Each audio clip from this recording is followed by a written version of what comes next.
Hello aspirants, welcome to education board. कैसे हैं आप? उम्मीद करता हूं आप अच्छे होंगे। लास्ट लेक्चर में हम भाग 3 का आर्टिकल नंबर 22 कर रहे थे। आर्टिकल नंबर 22 जो कि कहता है कि कुछ दशाओं में गिरफ्तारी और निरोध से संरक्षण मिलता है। मैंने आपको बताया कि किसी भी व्यक्ति को अगर गिरफ्तार किया जाता है तो आर्टिकल नंबर 22(1) के तहत उसको बताना होगा गिरफ्तारी करने वाले को कि उसे क्यों गिरफ्तार किया जा रहा है, यानी उसे कारण बताना होगा। ये मैंने आपको बताया था। और आर्टिकल नंबर 22 का 2 ये कहता है कि 24 व्यक्ति को घंटे के अंदर उसको निकटतम अधिकारी के समक्ष प्रस्तुत करना होगा, लेकिन उसमें यात्रा का समय शामिल नहीं है। ये मैंने आपको क्लियर कर दिया था। ये आर्टिकल नंबर 22 के 2 में है कि 24 घंटे में उसको क्या करना होगा, जो निकटतम अधिकारी होगा उसके समक्ष प्रस्तुत करना होगा, लेकिन इसमें यात्रा का समय शामिल नहीं है। इसके अलावा मैंने बताया था आपको कि अगर किसी भी व्यक्ति की गिरफ्तारी होती है तो उसको आर्टिकल नंबर 22 के तहत संरक्षण मिलेगा। लेकिन अगर किसी व्यक्ति को निवारक निरोध यानी प्रिवेंटिव डिटेंशन के तहत गिरफ्तारी होती है, तो उसको आर्टिकल नंबर 22 का संरक्षण नहीं मिलेगा। इसके साथ ही सुप्रीम कोर्ट ने ये क्लियर कर दिया था कि अगर किसी व्यक्ति को न्यायालय के आदेश पर गिरफ्तार किया जाता है, तब भी उसको आर्टिकल नंबर 22 का संरक्षण नहीं मिलेगा। क्यों नहीं मिलेगा? इसका रीज़न है क्योंकि न्यायालय के तहत अगर किसी को गिरफ्तार किया जाता है, तो कारण पहले ही बता दिया जाता है। इसलिए इस लॉ से बनता है कि उस व्यक्ति को आर्टिकल नंबर 22 का संरक्षण नहीं मिलेगा, यानी न्यायालय के आदेश से। क्योंकि आदेश में कारण पहले ही बता दिया गया, 22 नंबर का 1 जो है वो आपका पहले ही क्लियर कर दिया गया, ठीक है? इसीलिए। अब हम यहाँ पर जो बात करेंगे वो बात करेंगे कि निवारक निरोध जो प्रिवेंटिव डिटेंशन बनाए गए हैं वो कौन-कौन से हैं, जिनके तहत अगर किसी भी व्यक्ति को गिरफ्तार किया जाए तो उसको आर्टिकल नंबर 22 का संरक्षण नहीं मिलता है, ठीक है? पहला कि ये जो डिटेंशन है, प्रिवेंटिव निवारक डिटेंशन निरोध क्यों क्यों बनाए जाते हैं? इसका रीज़न, इसका उद्देश्य हम आपको बता दें। उद्देश्य इसका उद्देश्य है अपराध को रोकना। ये इसलिए बनाए गए जिससे कि अपराध रुक सके। और ये सिद्धांत इनका अगर हम देखें, सिद्धांत तो सिद्धांत है उपचार से बेहतर है रोकथाम का सिद्धांत। आप मान लीजिए कोई क्राइम हो जाता है, उसके बाद अगर उसको ठीक करते हैं तो क्राइम तो हो चुका है। जिन लोगों का नुकसान होना था हो चुका है ना? इसीलिए उससे अच्छा है कि पहले ही उसको रोक लिया जाए। तो ये सिद्धांत उस पर काम करता है, ये जो प्रिवेंटिव डिटेंशन है, उपचार से बेहतर है रोकथाम। तो उपचार से बेहतर रोकथाम का जो सिद्धांत है, मैं यहाँ पर नोट कर देता हूँ। उपचार से बेहतर रोकथाम का सिद्धांत, इस सिद्धांत पर ये चलते हैं, ठीक है? अगर मैं बात करूँ कि ये किस अनुसूची अनुसूची में नंबर है। 7 में समवर्ती सूची, ये समवर्ती सूची का विषय है। इस पर राज्य और केंद्र दोनों कानून बना सकते हैं। तो समवर्ती सूची का विषय क्या हो गया? यानी प्रिवेंटिव डिटेंशन,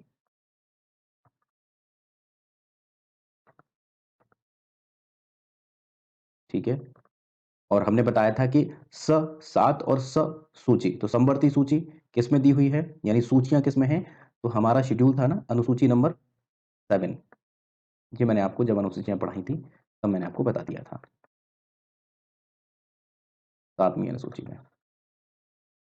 ठीक है? तो पहला हम प्रिवेंटिव डिटेंशन पहला पढ़ेंगे, जो कि 1950 में बनाया गया था। यहाँ से पेज ले लेते हैं। 1950 में बनाया गया निवारक निरोध अधिनियम। निवारक निरोध अधिनियम 1950। Preventive detention act 1950।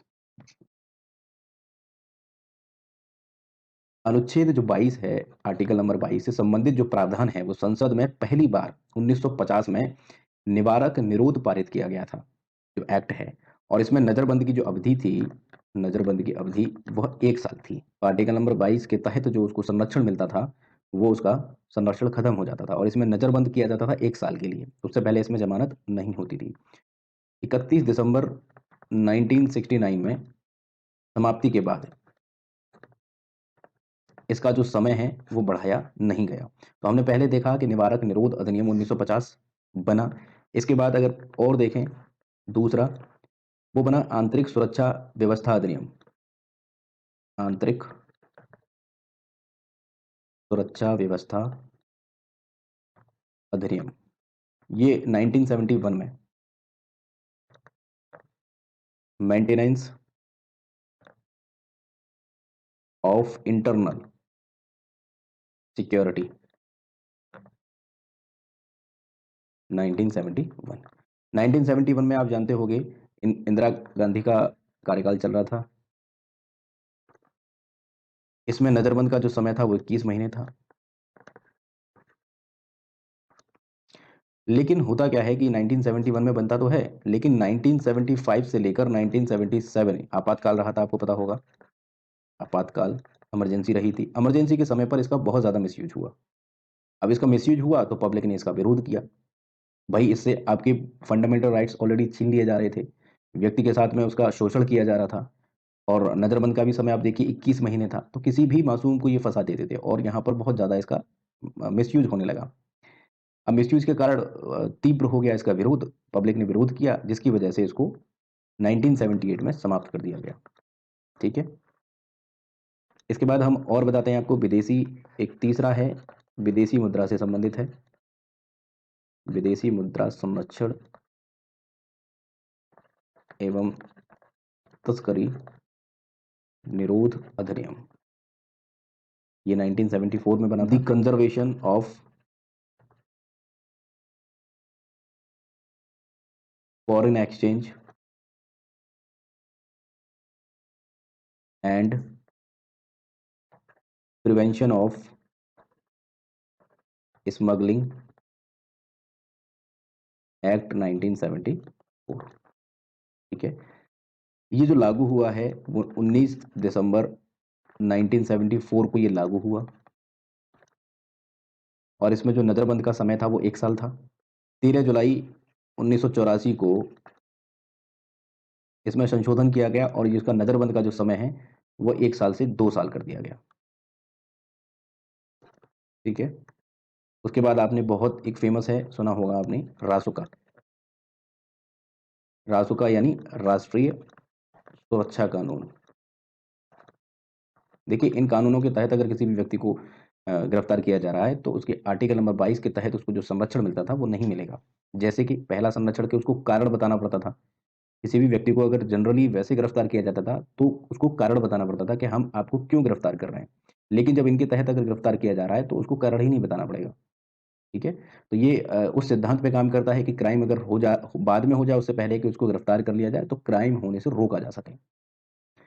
राष्ट्रीय सुरक्षा कानून, ठीक है, ये बना 1980 में। ठीक है, और ये पूरे भारत पे लागू हुआ। रासुका, रासुका तो आपने कई बार सुना होगा। इसके बाद देखें हम नेक्स्ट,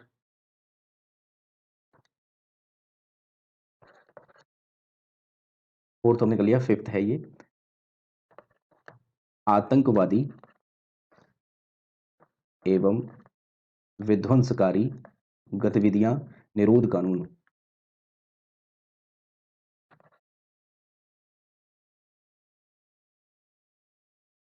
निरोध कानून 1985, यानी टेररिस्ट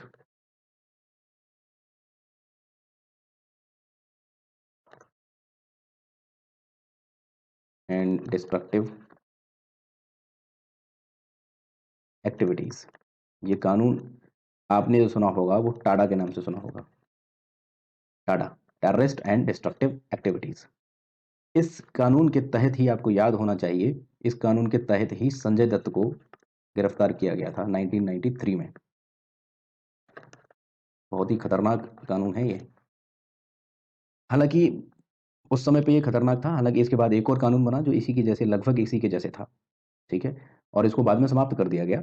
1995 में इसको समाप्त भी कर दिया गया था, लेकिन 1993 में, इससे पहले ही टाटा के तहत संजय दत्त को गिरफ्तार किया गया था। और ये जब ये बना है 1985 में, तब तक का सबसे कठोर कानून था ये।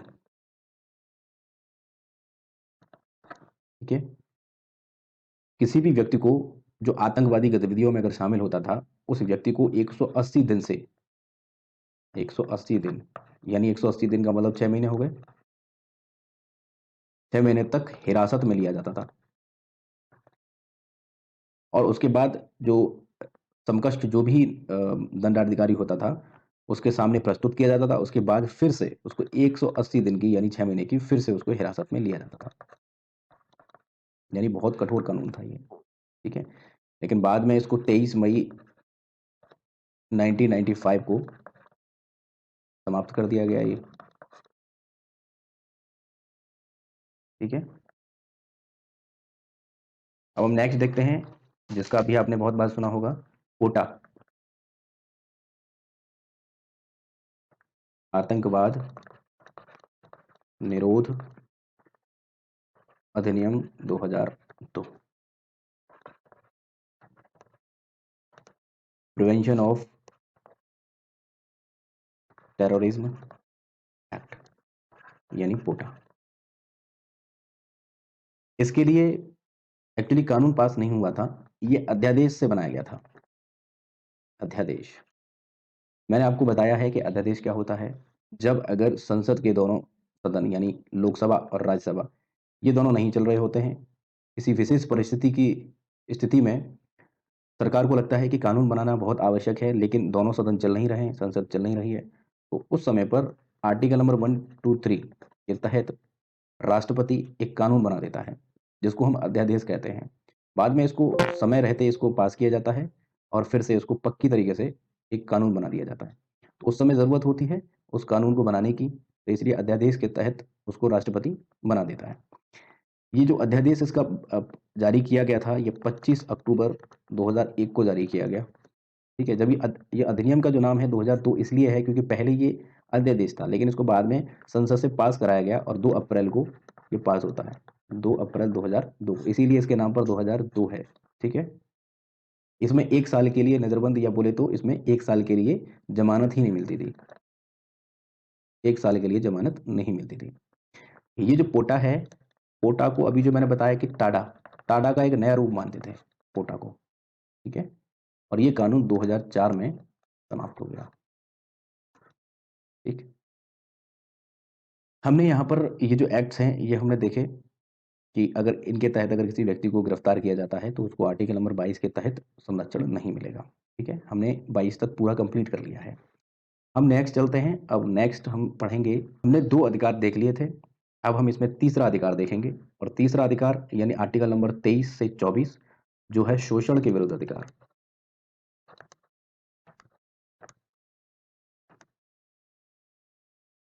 शोषण के विरुद्ध अधिकार, राइट अगेंस्ट एक्सप्लॉइटेशन। इसमें हम आर्टिकल पढ़ेंगे 23 और 24, ये 2 आर्टिकल आते हैं इसमें। आर्टिकल नंबर 23 क्या कहता है? 23 कहता है कि मानव दुर्व्यापार एवं बाल श्रम निषेध। कहा जाता है इसमें व्यापार नहीं मानव होगा का और बाल श्रम नहीं होगा।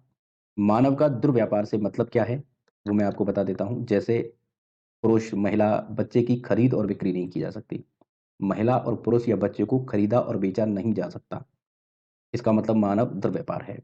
दूसरा वेश्यावृत्ति, दास, और जैसे बेगार, बेगार आप समझते होंगे बेगार। बेगार का मतलब होता है किसी व्यक्ति से काम करा लो और उसको फिर पैसे ना दो, तो ये बेगार होती है, यानी बिना परिश्रमिक के काम कराना, तो बेगार कहते हैं। तो ये सब चीज़ें हमारी मानव दुर्व्यापार में शामिल हैं, ठीक है? आई होप आपको 23 नंबर का जो आर्टिकल है समझ में आ गया होगा। इसके बाद हम 24वां देखते हैं। 24 24 में कहा गया है कि कारखानों में बालकों के नियोजन का निषेध।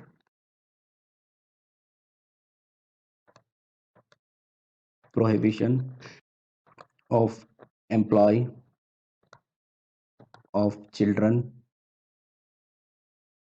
In factories.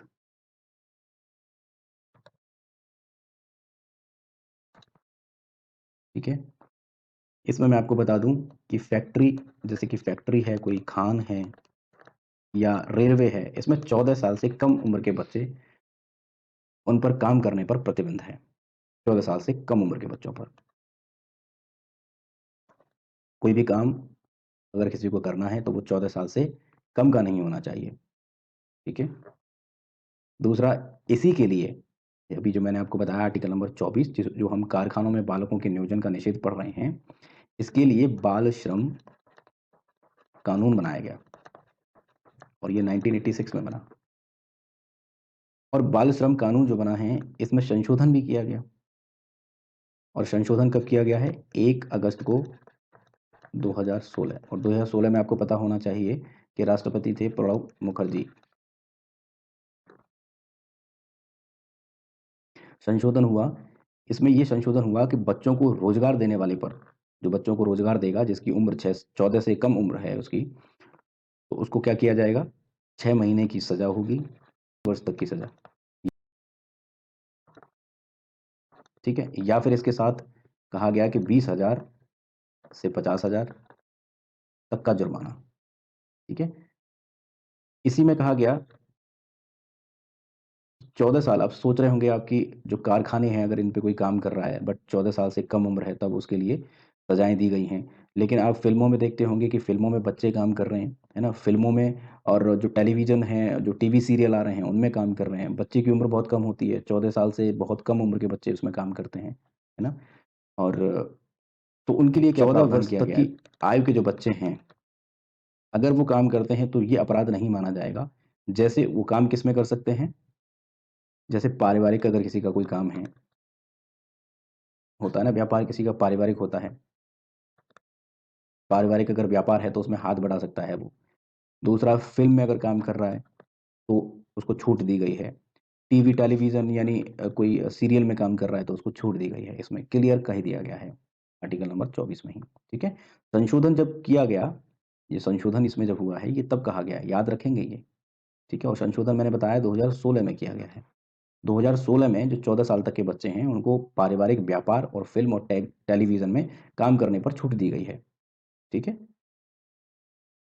इसके बाद हम देखते हैं कि अगर बालकों से संबंधित आर्टिकल्स की मैं बात करूँ, तो मैंने आपको बालकों से संबंधित आर्टिकल 1 बताया था कि 15 का 3 था, जिसमें बालकों के लिए विशेष उपबंध कर सकता है राज्य, ये मैंने आपको बताया था। इसके अलावा हमने 21 ए पढ़ा है, 21 का ए, 21 का ए ये कहता है कि बच्चों को 6 से 14 साल तक के बच्चों को निःशुल्क शिक्षा मिलेगी। इसके बाद हमने ये 24 पढ़ लिया, 24 में क्या है कि 14 साल तक के बच्चों को किसी भी खतरनाक काम या फैक्ट्री या खान में नहीं लगाया जाएगा, ठीक है? तो हमने देखा कि मौलिक अधिकारों में 3 आर्टिकल ऐसे मिले हैं हमें जो बच्चों से संबंधित हैं, ठीक है? अब हम आर्टिकल नंबर 23 के बाद में हम आर्टिकल नंबर सॉरी हमने 24 तक कर लिया है, 24 के बाद अब हम नेक्स्ट चलते हैं आर्टिकल नंबर 25 पे। आर्टिकल नंबर 25 यानी हम चौथे नंबर का अधिकार पढ़ रहे हैं, जो कि है धर्म की स्वतंत्रता। धर्म की स्वतंत्रता आर्टिकल नंबर 25 से लेकर आर्टिकल नंबर 28 तक पढ़ेंगे, यानी right to freedom of religion.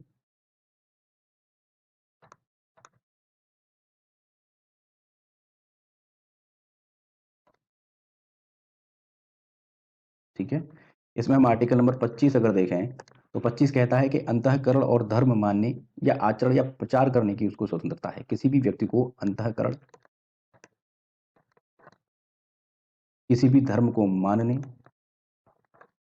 या उसका प्रचार करने की स्वतंत्रता है।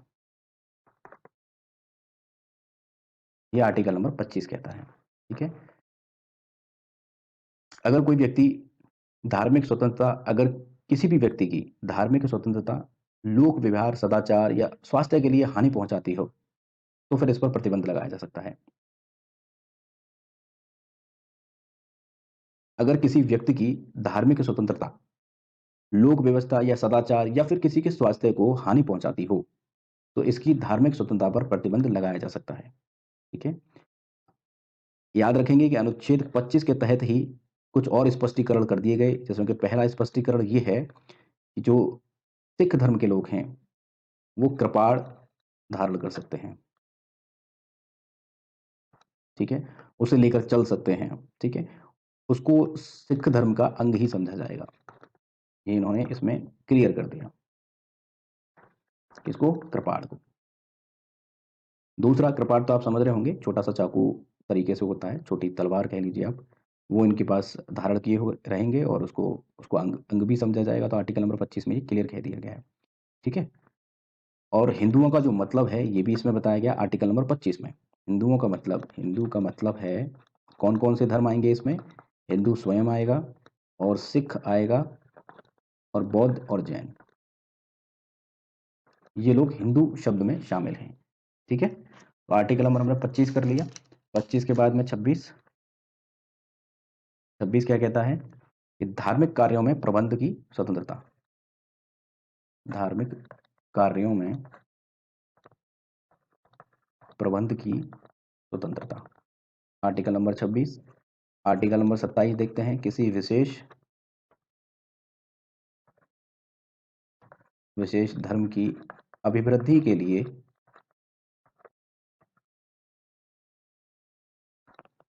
टैक्स या टैक्सेस के बारे में स्वतंत्रता, ये आर्टिकल नंबर 27 में दी गई है। 27 के बाद हम नेक्स्ट देखते हैं 28, 28 संस्थानों में धार्मिक शिक्षा की स्वतंत्रता दी गई है। 28 नंबर में कुछ शिक्षा संस्थानों में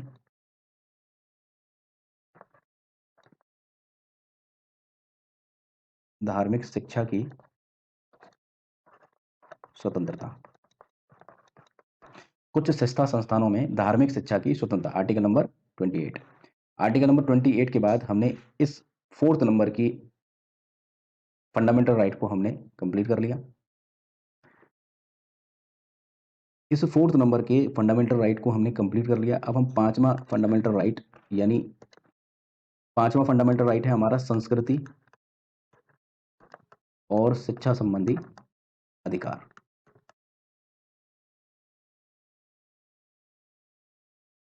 और ये अधिकार हैं हमारे 29 से लेकर 30 तक, 29 और 30।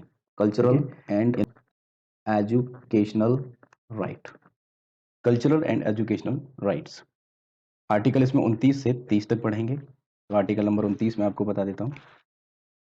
29, 29 कहता है कि अल्पसंख्यक वर्ग, अल्पसंख्यक वर्ग के हितों का संरक्षण। जैसे इसका 29(1) कहता है कि सामूहिक अधिकार है, सामूहिक अधिकार, जैसे उनको ये सामूहिक अधिकार है कि भाषा, लिपि, लिपि आप समझते होंगे, जैसे हमारी देवनागरी लिपि है, देवनागरी। अब ये मैंने जो देवनागरी शब्द लिखा है ना, ये हिंदी भाषा का देवनागरी लिपि में है। ये देवनागरी लिपि है, लिपि जैसे मैं अब इसको भाषा लिख दूं तो ये भाषा भी देवनागरी लिपि में है। ठीक है, उसी तरीके से अपनी कोई भी भाषा हो, कोई भी लिपि हो या कोई भी संस्कृति हो, उसको संरक्षण जो है किसमें मिलेगा, आर्टिकल नंबर 29(1) के तहत। ठीक है, और इसका खासकर आपको याद रखना है कि 29 केवल और केवल नागरिकों को मिलता है, भारतीय नागरिकों को।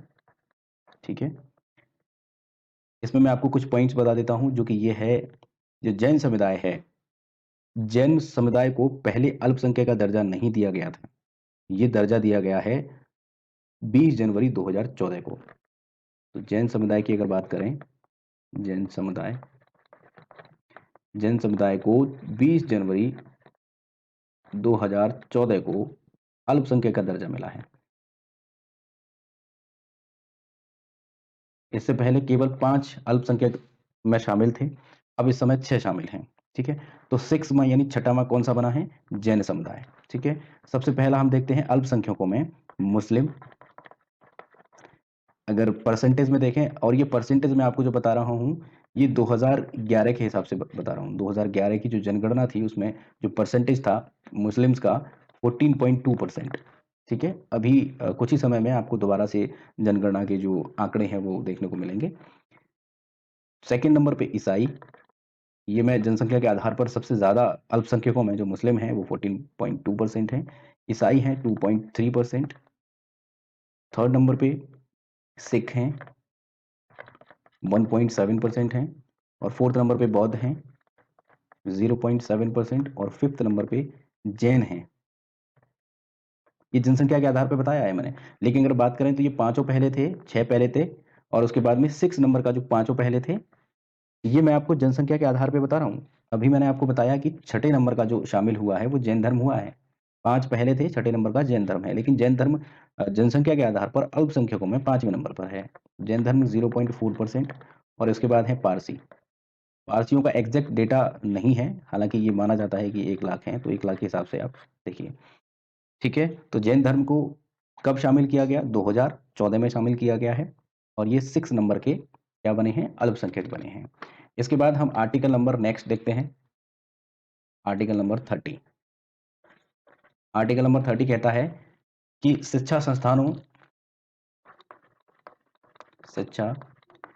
संस्थानों की स्थापना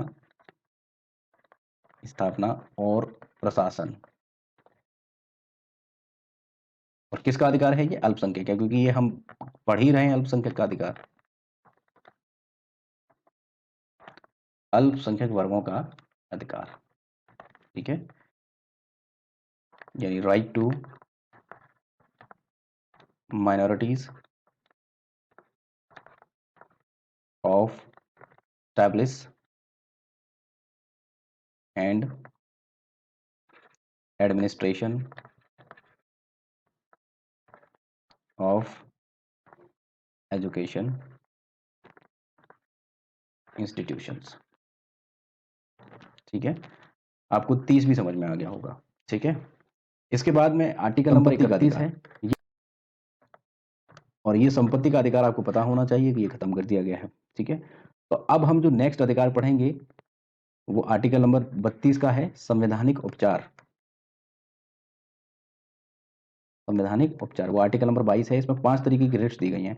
नेक्स्ट लेक्चर में हम उन रिट्स के बारे में देखेंगे और आर्टिकल नंबर 32 को कंप्लीट तरीके से समझेंगे। ठीक है, तब तक के लिए बाय बाय।